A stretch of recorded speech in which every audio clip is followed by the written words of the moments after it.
Hello বন্ধুরা, কেমন আছেন? আজকে আমরা দেখব ইঁচড়ের তরকারি কি করে ঘরে সহজেই তৈরি করে নেওয়া যায়। Hello friends, welcome to my channel Subhashis Nandi's arena. আজকে আমরা দেখব নিরামিষ ইঁচড়ের তরকারি তৈরির সহজ পদ্ধতি। তো চলুন রান্নাটা দেখে নিই। প্রথমে সর্ষের তেল গরম করে তার মধ্যে আমরা গোটা জিরা, শুকনো লঙ্কা এবং তেজপাতা ফোড়ন দিয়ে নেব।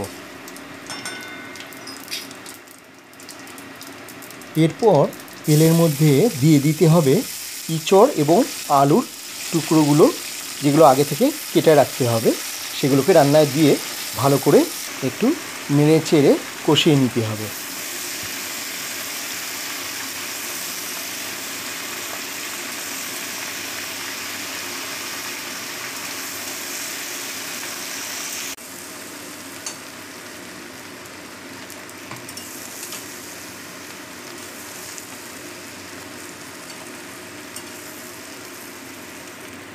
এখন দিয়ে দিতে হবে আদা এবং কাঁচা লঙ্কা বাটা।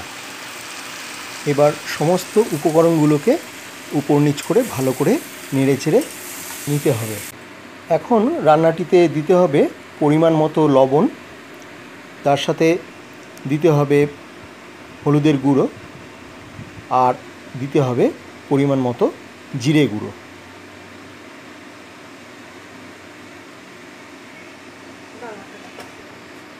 এবং তার সাথে দিতে হবে শুকনো লঙ্কার গুঁড়ো। এই সমস্ত মশলাগুলো দিয়ে রান্নাটিকে আবার ভালো করে নেড়েচেড়ে নিতে হবে।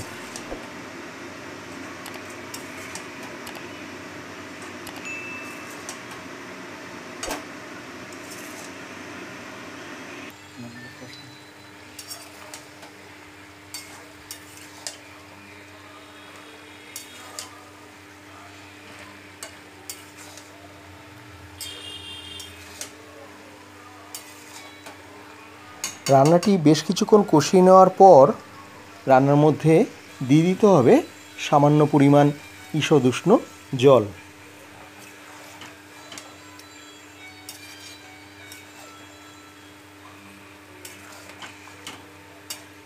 এখন রান্নাটিতে যোগ করব সামান্য পরিমাণ ঘি, আর তার সাথে যুক্ত করব সামান্য পরিমাণ গরম মশলার গুঁড়ো।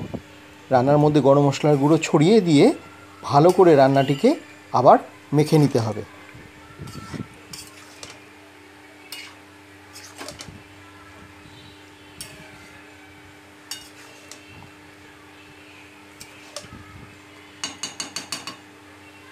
এখন রান্নাটিকে ধিমে আঁচে কিছুক্ষণ ফুটিয়ে নিলেই কিন্তু রান্নাটি পরিবেশনের জন্য একদম প্রস্তুত হয়ে যাবে। তো বন্ধুরা, এই ছিল আমার আজকের নিরামিষ ইঁচড়ের তরকারি তৈরির সহজ পদ্ধতি। আপনিও বাড়িতে সহজেই এই রান্নাটা তৈরি করে দেখতে পারেন। আমার আজকের ভিডিওটা এখানেই শেষ করছি। দেখা হবে পরবর্তী ভিডিওতে। ভিডিওটা ভালো লাগলে প্লিজ সাবস্ক্রাইব করবেন, আপনার মতামত জানাবেন এবং শেয়ার করবেন। দেখা হবে পরবর্তী ভিডিওতে। খুব ভালো থাকবেন। নমস্কার।